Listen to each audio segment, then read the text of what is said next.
We're now recording. Okay. Thank you. Thank you, everybody, to join us in this session. I'm going to read a small, very short text to remind us why we are here. Dr. Mona Atisha says, yes, this is a story of crisis, but it is so much more than that. It is a story of incredible resistance, and it is a story of so much hope. These sentences are from Dr. Mona Atisha in the Children's Hospital during the water crisis of Flint, Michigan in 2016. This experience shows us that through science, knowledge, and collaboration, we can make a better world for all. Today, we are here to be a part of the largest coordinated climate education activity in the world and show our responsibility and solidarity with all who suffer from climate injustice. Let me share the screen for our map that our university is in this map. Okay, apparently I cannot find it. So I'm going to do it later on. Today, we will discuss carbon neutrality, food insecurity, species extinction, and much more. Welcome, everybody, and thank you for joining us. Now, we listen to the opening statement of Dr. Goodstein, Director of Worldwide Teaching. Ellie, would you please share your screen?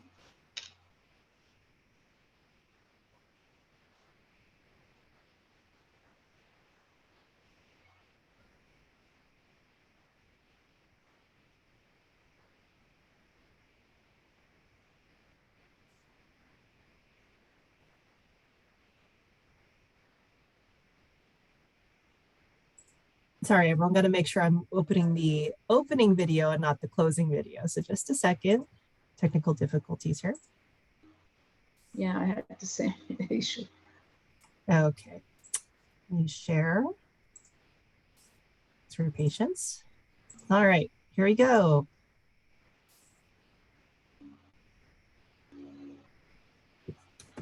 Welcome to the Worldwide Teaching of Climate and Justice.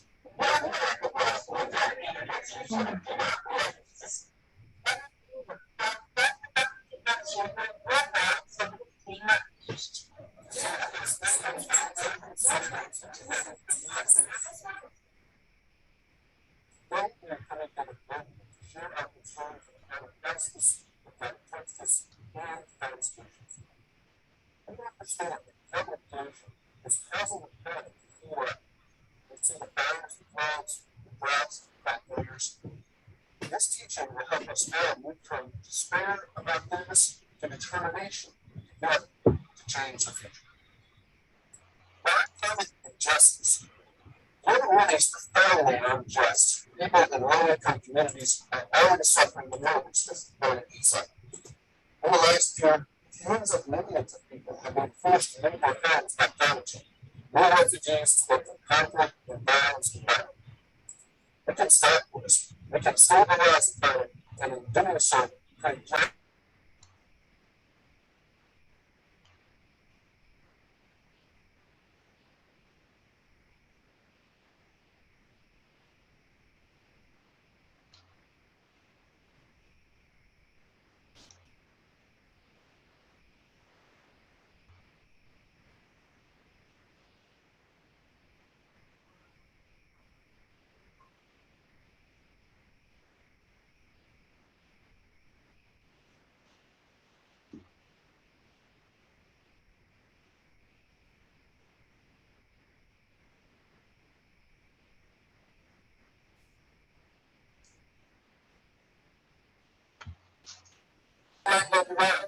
stories and songs.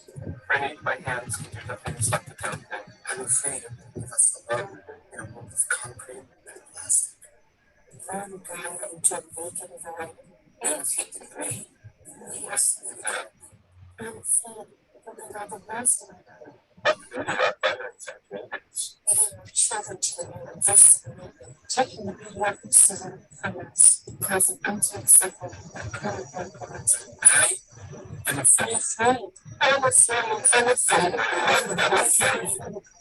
frightened. What are you being taught? What are you teaching us? Economics, literature, what meaning of the world is that going and starting this world?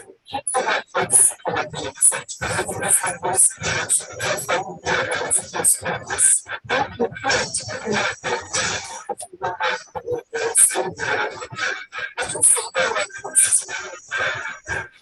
voice in the sky, the sun, and the sea. I can look at the future for that generation. I can stand up, even when it feels results. I can work my brother for justice. That's what I would like to remember. I would like to leaders that try to silence them. Athletes around the world. And athletes around me to do better.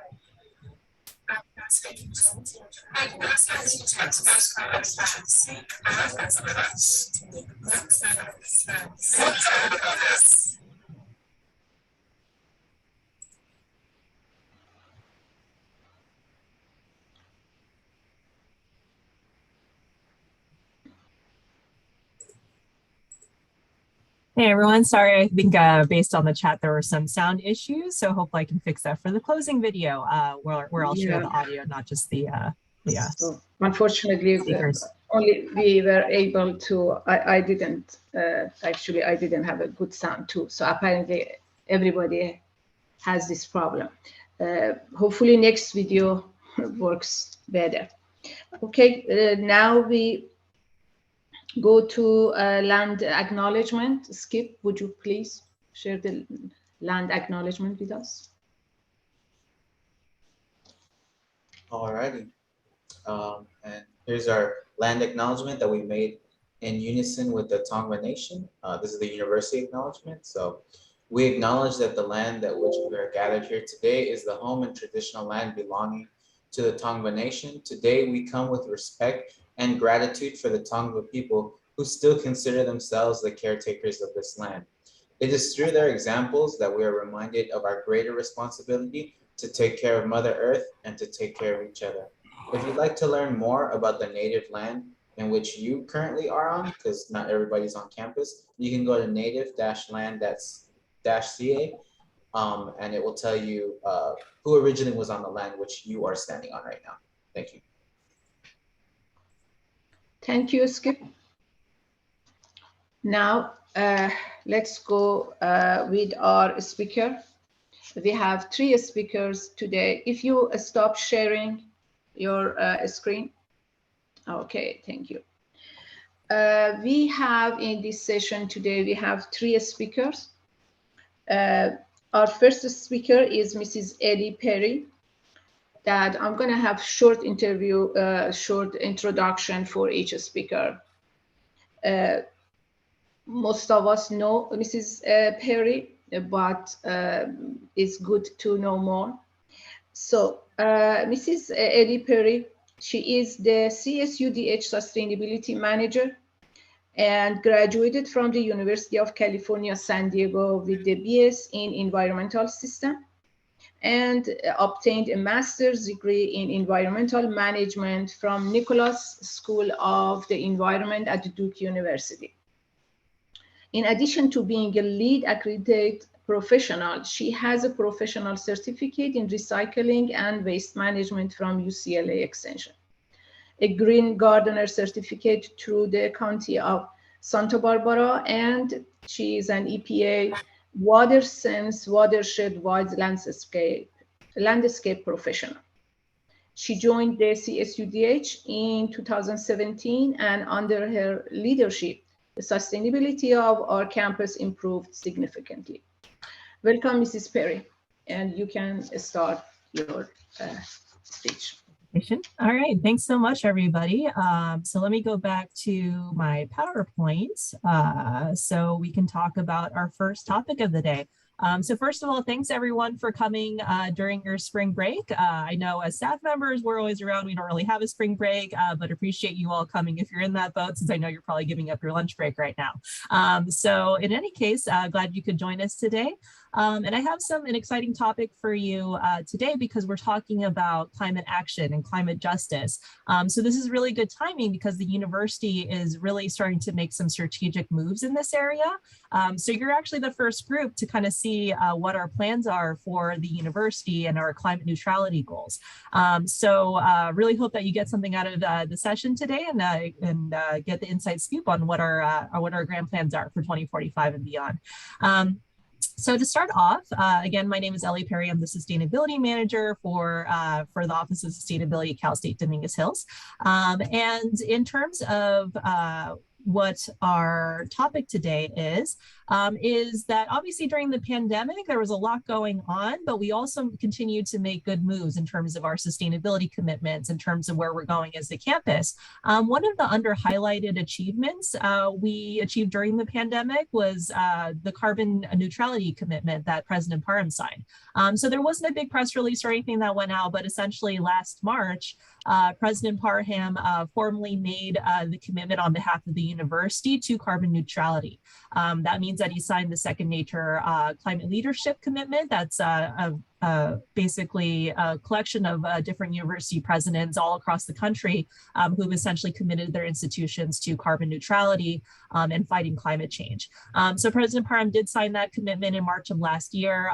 As part of that carbon commitment, it essentially has several requirements associated with it, which includes preparing an annual greenhouse gas inventory for the university to make sure that you even know what kind of carbon you're emitting, as well as adopting the climate action plan, and also making sure carbon neutrality education is built into your curriculum and your outreach, et cetera. So we've basically started the process of achieving all of those points. So in terms of the annual greenhouse gas inventory, we've completed the 2019 and 20 fiscal year baseline, which is a good baseline to have because it's essentially mostly pre-pandemic. So that gives us an insight into our normal operations and how much carbon we're emitting as a university when things are normal. 2020 and 2021 is complete as well, but it's more informational because it's basically when everyone was working virtually. So it's not really realistic in terms of an ongoing emissions level, but it is kind of interesting to see the before and after on that. Also, in terms of the climate action plan, I'm actually drafting that now and actually have some initial commitments from our division in terms of our strategy for that moving forward, which we're going to be proposing to the University Sustainability Committee next week. So very exciting times on that. And in general, as part of our larger sustainability efforts, we're continuously trying to build climate education sustainability into our curriculum, into our outreach. So that's something that we're going to continue to pursue moving forward regardless. So that's our major commitment. And diving into the actual numbers, because this is the first time we actually sat down and tried to do a formal greenhouse gas inventory, when you actually take all of our data and try to calculate out where our carbon emissions are as a university, essentially you can break any greenhouse gas inventory into mostly 3 scopes. So this is traditional greenhouse gas accounting of like, well, how do you even measure what your impact on climate change is? You know, how many tons of greenhouse gas are you emitting? So scope 1 is generally, I like to think of things that you're burning on site. So that includes the natural gas used to heat your buildings. It's the fuel used in campus vehicles that you're fueling up yourself. It's the refrigerants which have greenhouse gas potential, you know, in terms of those emissions, fertilizer that you're applying on the grounds. So literally anything that's directly on the campus itself, and that's scope 1. Scope 2 is electricity, essentially. So even though you're just receiving electricity on the back end, there's obviously energy being burned in order to get you that electricity off site. So that's what scope 2 is. And scope 3 is essentially the things that are associated with university activities, including commuting, which is a huge impact in our case. And essentially it's like, well, you know, even though you didn't fuel up the car and like drive it yourself, like everybody's doing that in order to support your operation. So that needs to be counted. That also includes business travel, where we directly sponsored the travel itself. So all of the emissions associated with that, as well as our waste impacts, because even if we're getting it hauled away and it's decomposing in a landfill somewhere, that's still our trash. So that's where all of that information is captured when it comes to the different categories. So if you notice, and you've been kind of observing this pie chart as I've been talking about, scope 1 and 2 has an impact. It's close to like 25% of our emissions in terms of like, if we were to take all of our greenhouse gas emissions, 25% is directly from our university facilities. However, 75% of all the emissions, those 20,000 tons, are coming mostly from commuting and travel. So there's different strategies that we need to look at if we want to become a carbon neutral university, which is informing our strategies moving forward, because we want to be carbon neutral. We don't want to be contributing to climate change. So for the carbon neutrality agreement, the requirement basically says if you're going to sign this agreement, you're committing to carbon neutrality for scopes 1 through 3 as soon as possible. So in terms of our draft goals, 2045 seems like a fair goal. I mean, obviously we would love to go faster, but at minimum 2045 is kind of the standard for the state and for other entities. So we're trying to, in the chancellor's office, so we're trying to at least be in line with that. So for sure, we are committing to carbon neutrality of all scopes 1 through 3 by 2045 to make sure that we're in line with everyone else, and also giving a realistic framework for our goals as well. So in terms of the different scopes, as you noted, we have a lot of control over our own facilities. So we feel pretty confident that we'll hit carbon neutrality for our scope 1 and scope 2 areas. So the things for our buildings and our grounds and our fuel by 2040 and maybe even earlier by 2035. So that's actually a goal that we feel confident about addressing right away and hitting as quickly as possible. However, carbon neutrality for scope 3 greenhouse gas emissions, again, that commuting is a much bigger elephant to tackle, because that's influenced by regional trends, how people are fueling up, and to a degree we can support infrastructure to encourage things in a certain direction, but we ultimately, at the end of the day, we don't control your commute. But what can we do to make sure it's heading in the right direction? So that's the goal, that we want to address that by 2045. So that's the overall framework. Diving into the actual nitty gritty of those different scopes. So if you actually get into the specific areas, so we mentioned a couple different sources, right? Natural gas, fuel, refrigerants, fertilizers, electricity. The contribution to scope 1 emissions, 91% of that is our natural gas use. So even though we have fuel that we're loading up in the vehicles, we have refrigerants, we have fertilizer, it's very de minimis compared to the impact that natural gas has in terms of heating our buildings. So in terms of our approach, especially since scope 2 emissions are 100% just electricity coming from our building. So if we're going to achieve carbon neutrality in these two areas, we're definitely already on this track, and we're doubling down on this track of having net zero energy buildings. That means that our buildings are only, when they take in energy, we're replacing that with renewable energy, so that we're never having to necessarily draw from the grid and increase those greenhouse gas impacts. So we have a very proactive energy manager, Kenny Seen. You might have seen him in past presentations, but he's already well on this track. So net zero energy buildings for all stateside facilities by 2040, 2035. We're basically just doing it. So the sooner we get started, we're basically on this track already. And how you do that is essentially by making sure your building is as efficient as possible. So again, using as little energy as possible to even begin with. And then whatever it's still using, you're basically using solar panels to generate energy during the day and batteries to store that energy at night. So you're 100% running that building on renewable energy only. So that's a strategy we're already in process of adopting for the whole campus. We're actually on the finishing touches of adding 1 megawatt of rooftop solar to 5 of our campus buildings. So they're actually generating energy right now. So we're actually just finishing up Welch Hall this month, I think.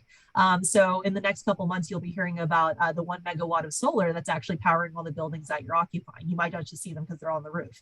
And on top of that, we have a megawatt of battery storage. So we're already well onto this track and basically going to expand those facilities to make sure that all of our buildings are running similarly. The one area we don't directly control is how new buildings are built. Because right now there isn't much incentive to build in those net zero energy features, just because from a capital planning perspective, like the more you can value engineer out, the faster you can build that building, right?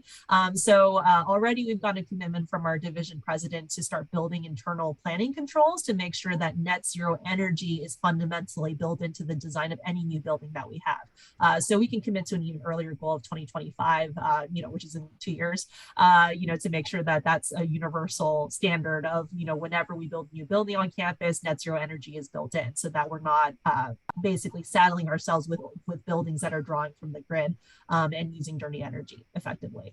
So once we address those, that's pretty much the big areas, but it doesn't mean that we don't care about these other areas mentioned, which include fuel. By 2025, we're basically going to try to set procurement standards to make sure that any new vehicles we purchase by our campus are 100% electric or zero emission vehicles.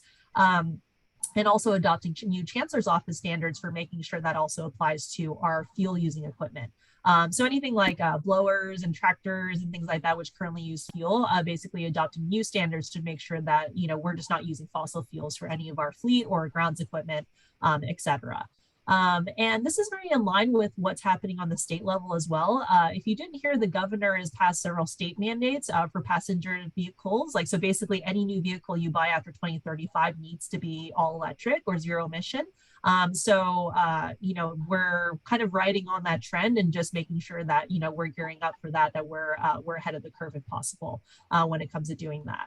We're also going to set internal goals about making sure that we're very proactive about not just buying new vehicles that are zero emission vehicle, but actively replacing old vehicles that are fossil fuel using with zero emission equipment and vehicles moving forward. So that's basically our strategy to address those two scopes.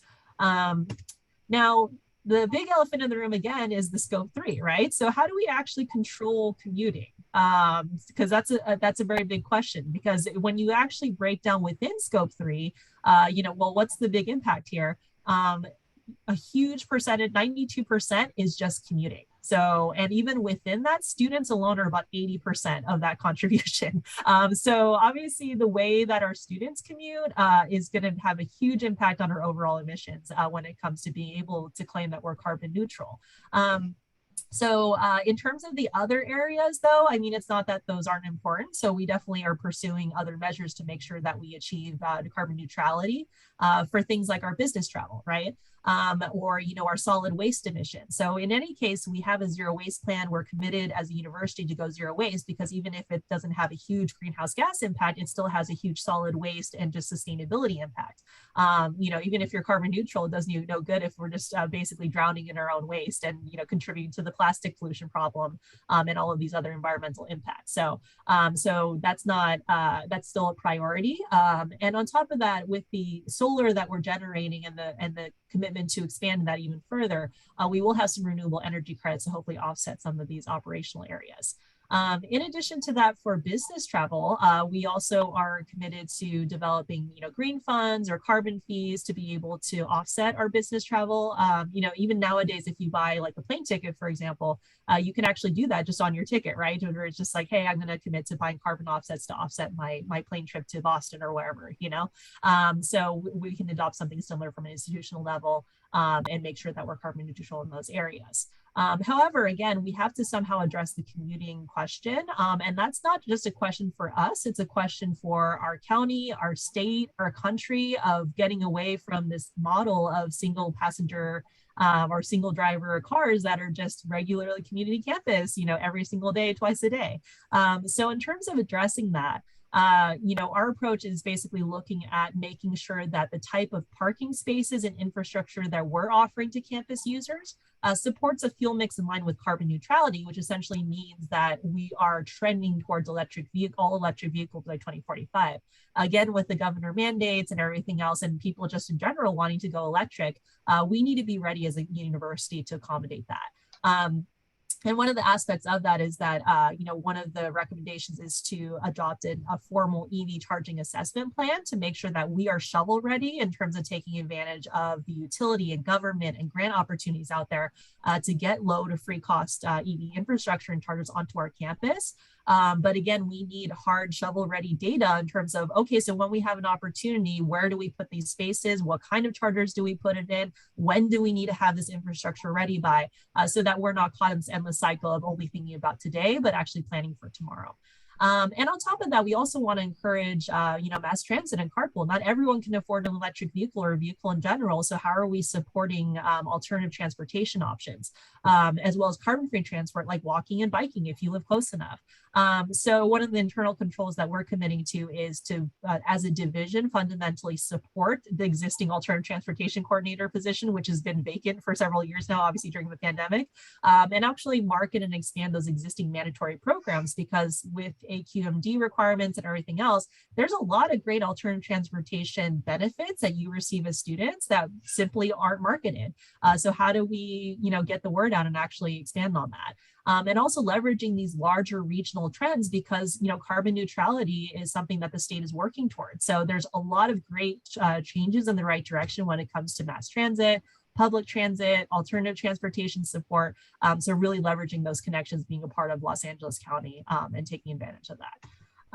And so our overall vision for 2045, or hopefully sooner, at minimum 2045, is that, we want to see a university that's carbon neutral. So we have buildings that are net zero energy and carbon neutral as a whole building, where they're efficient. They have solar and battery. We have a campus that fully supports zero emission and electric vehicles, as well as alternative transportation. And also from a cultural level, this is something that all of us as individuals can do, and something that we should support as an institution. Is that, just like people, that we're sustainable, that we're committed to fighting climate change even in our own lives. So institutionally, when it comes to our staff departments and everything else, we have practices that embody sustainability, that support this net zero negative impact on the climate and the environment with the way that we operate. As well as just a lifestyle value. So as Toros, we all value the idea that sustainability is embedded in the way that we operate, the way that we eat, the way that we buy, that we shop and commute, et cetera, regardless of what major or department you're from. So that's the vision that we're working towards, and our contribution to carbon neutrality as an institution. So, and with that, I'll wrap up my time and stop sharing. So Roya, feel free to proceed with the next speaker or open up to Q&A, by your preference. Thank you very much. Right now, I'm going to share the link that I was not able to open it at the start.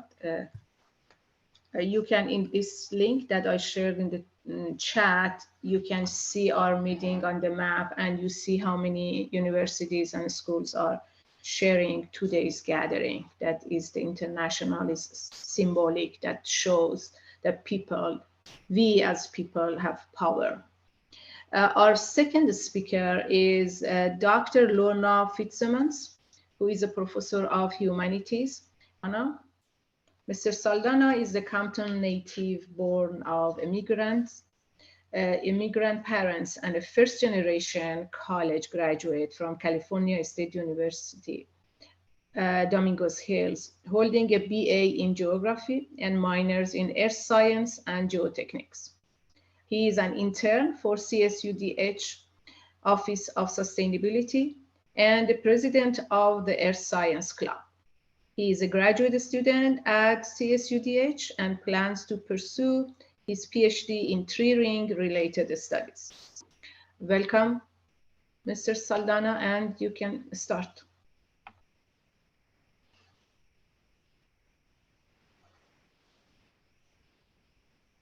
You are mute. There we go. Sorry about that. So hello, David Saldana. I go by Skip. I'm here to talk to you guys about climate and social justice. So here's my agenda. I'm going to talk about who I am, how did I get here, what do I do, and why does this matter? And then at the end, we're going to have a brief Q&A if we have time for that. All right, so here is who I am, academically speaking, of course. I had a 10-year journey to acquire my bachelor's degrees. As Roya told you, I have a BA in geography. My original major was English at El Camino College. So I went from the junior college to the Cal State route, not that obscure of a thing when you're in the CSU system. When I made it to the CSU system here in Dominguez Hills, I held a position as Earth Science Club president, sustainability intern, and I was a research assistant in the biogeography research lab under Dr. Parveen Chetri. Now I'm CSUDH Part 2, grad school. I'm a Master's of Environmental Science student, and I'm loving every minute of it. And that's me at Student Research Day. How did I get here specifically? Well, so right after graduating, I got a position in the first Job Corps, which was specifically meant for climate issues. It was called the California Climate Action Corps. and that was a 7th-month term. Afterwards, I wanted to work in another related sector because, as you guys know, sometimes to get a job in your sector is a little bit difficult. So I just wanted to go one right after the other. I also wanted the flexibility of working and studying in the same place, and as you guys, I told you in the previous slide, I was an intern before, but I wanted to peek behind the curtain. So sort of to see like the operations, grants, and collaboration with faculty. And the reason why I want to do this is because I feel like I'm in a 3-part journey. I'm in the 2nd part right now. I went from intern, now I'm a staff member, and hopefully in the future, I'll be a faculty member and I'll still be working with the Office of Sustainability, hopefully. So what do I do? So I study dendrochronology, which is a specific field inside of geography, biogeography specifically. So dendro comes from the Greek word dendron, meaning tree, all right?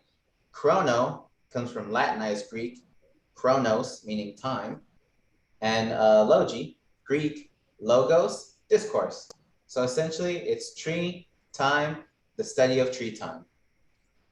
If there's one thing that you remember, I hope it's that today. So this is what it looks like in the real world. We study tree rings, and we get a cross-sectional example of the growth of a tree. We usually get 2 sides of the tree. That's why there's 2 cores right here. We do this with an increment borer, and that's to get 2 different sides, because as you guys see right here, sometimes it's a little bit more elongated, and that has to do with just the growing conditions of the tree. And here's a cross-section of that.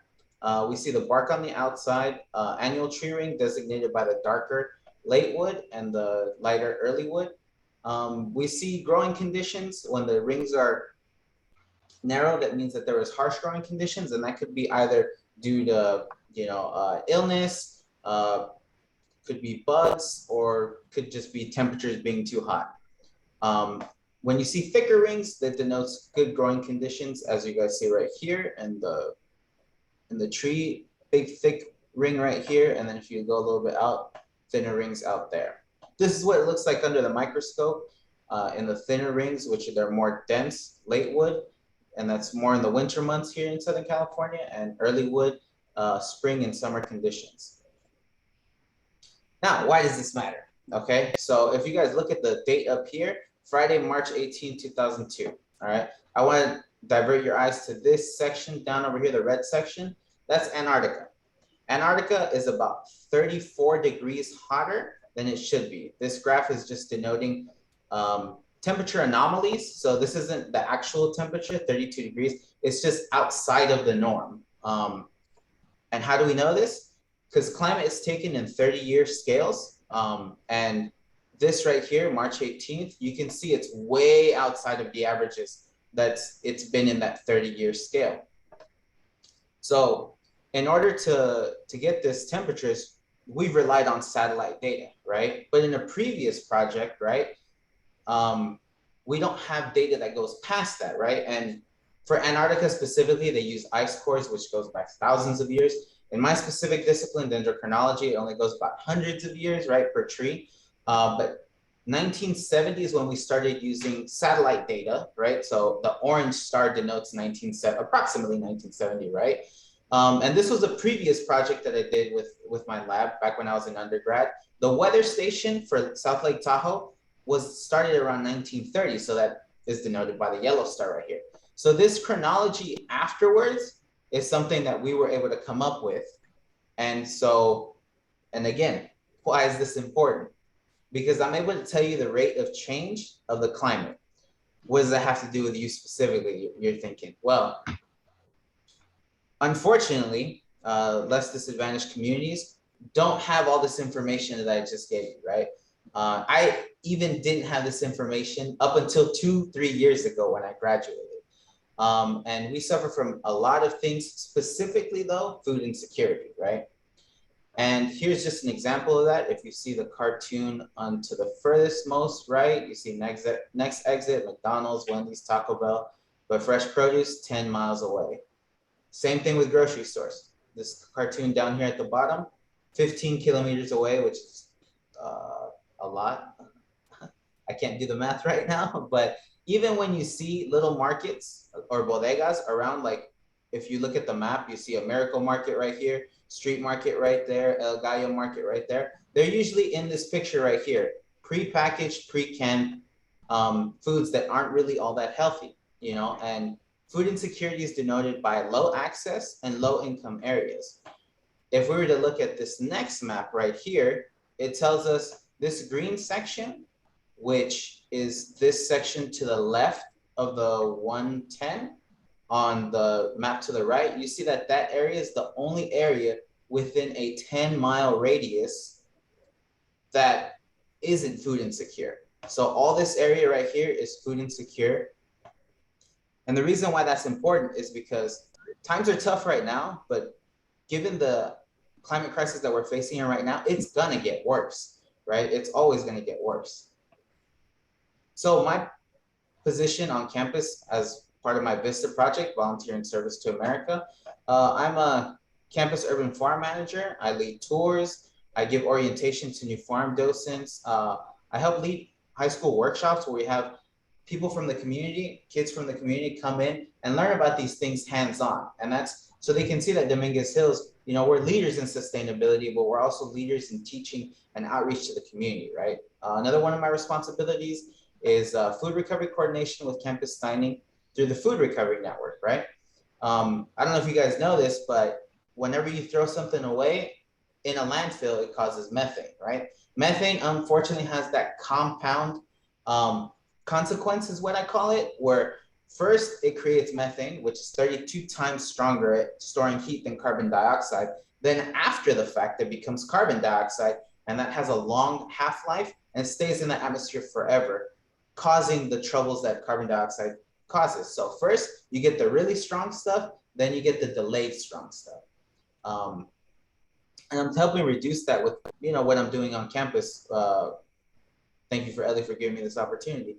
Another one responsibility is programming. I try to connect the students to the data that we're creating for research, right? Because the only way to be able to continue this work, much like the data that I showed you of Antarctica, right? How can we measure this change effectively and accurately? Is by getting this data to the students so then they can do the research, right? And lastly, my job responsibility is professional development for the interns and the volunteer interns, right? I don't want to be the only one doing this, right? You know what my achievements thus far are going to be the bar. They need to go past that, right? We want to have more people that are just like me, not to toot my own horn, right? But more, the future Toros better than me. That's my goal. And lastly, right, bring it all the way up to Antarctica and thousands of miles away. Let's bring it back to what can you do personally, right?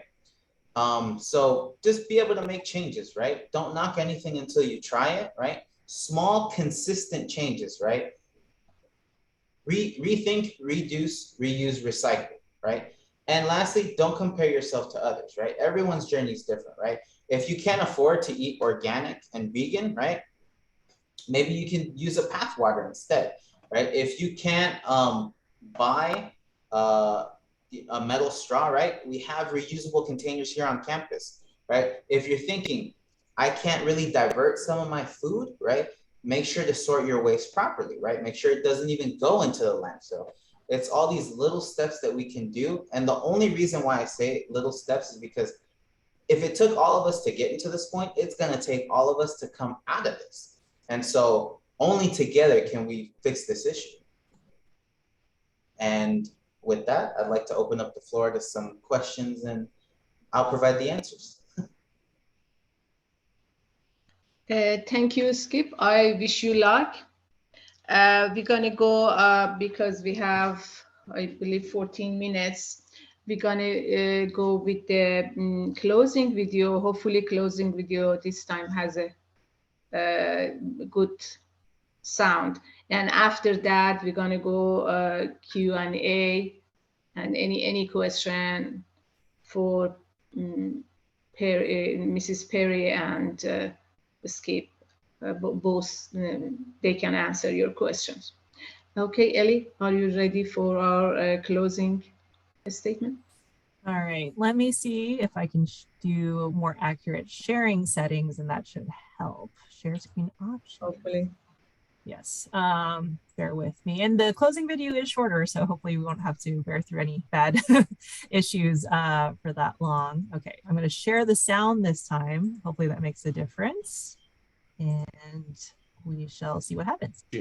You've discussed concrete actions you can move forward in your well. At your teach-in, you've discussed concrete actions you can move forward in your community. Time is short for climate injustice. Help others move from climate despair to climate action. As the young people say, now, not next month, not next year. Let's commit today together to create a just and sustainable future for people and planet. Thank you all for becoming leaders on climate and justice. Obrigada a todos por se tornarem líderes em clima e justiça. Thank you all for becoming leaders on climate and justice. जलवायु और न्याय पर world wide teaching में आप सभी का स्वागत है.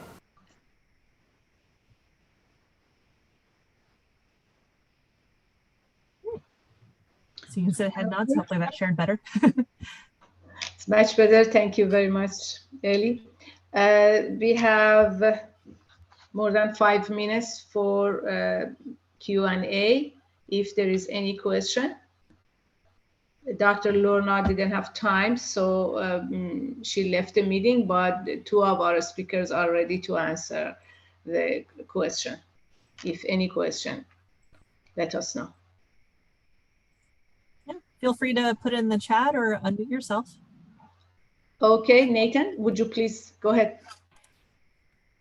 So this is for Skip. That spike of 30 degrees into the Arctic, is that statistically, how far of an outlier is it? Because obviously, if that's beyond unsustainable. Imagine Los Angeles with a 30-degree increase. We wouldn't be able to live here. So I'm just wondering, we're talking about rate, and is there been other frequencies of such magnitude, or what can we anticipate, and can we anticipate anything like that in the near future? Yeah, thank you, Nate, for that question. As far as I know, I tried to research as much as I could. This is the only instance that we would see in their in their sort of winter time, because they're getting ready to go into the winter in the southern hemisphere. So it was one of the only instances where we see like a 30 degrees Celsius spike, which is like, I think like 60-ish degrees Fahrenheit. So people haven't seen anything like this. This is the first time this ever occurred. And that's what's known as like a tipping point. And it could be that we've reached a tipping point where it will fundamentally change the climate of Antarctica. Now, if, this could be a false alarm, right? But nonetheless, it's happened. And that's what's most concerning to people that study atmospheric sciences and climate sciences, that we've never seen anything like this before. And there's no indication of whether it's going to continue happening, but just the fact that it happened is just shocking. I hope that answered your question. Yeah, no, thank you. It's yeah, thanks.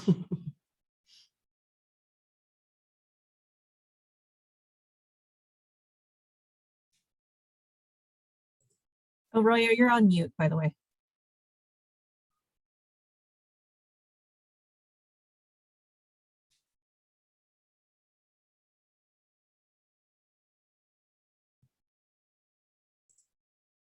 Roya, I don't think we can hear you. I don't know if your microphone went out or something happened.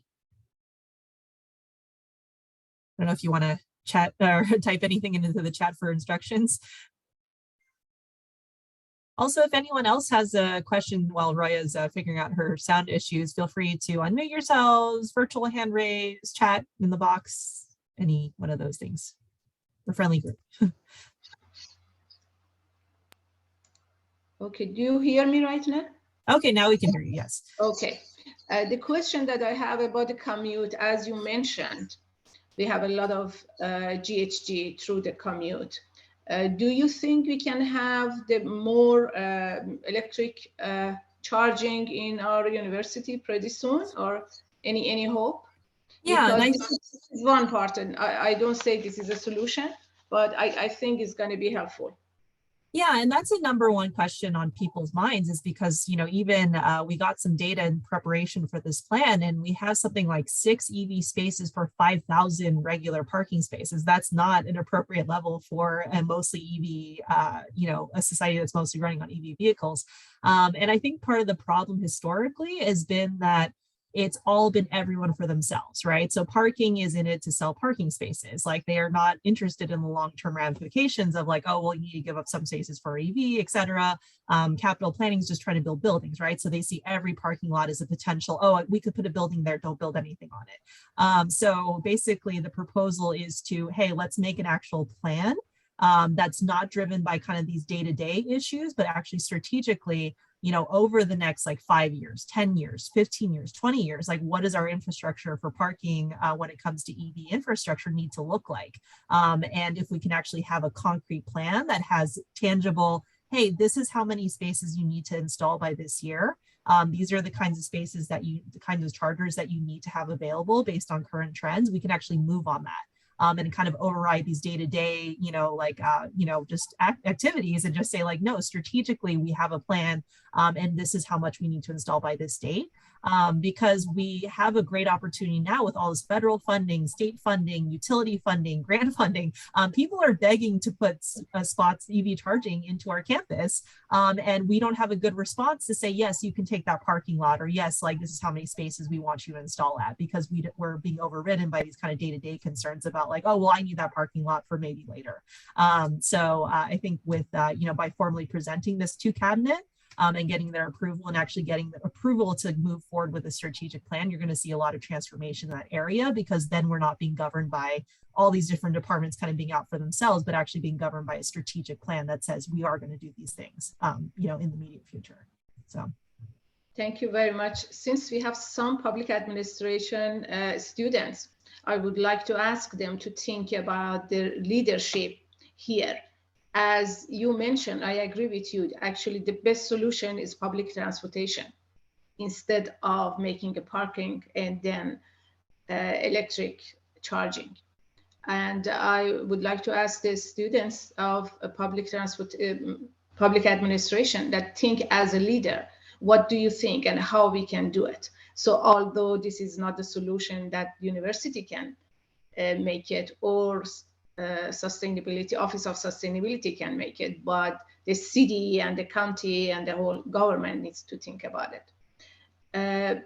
Thank you very much, the speakers, and thank you very much, the audience. If there is no question, actually it's exactly 1 p.m. and I know all of you guys are busy.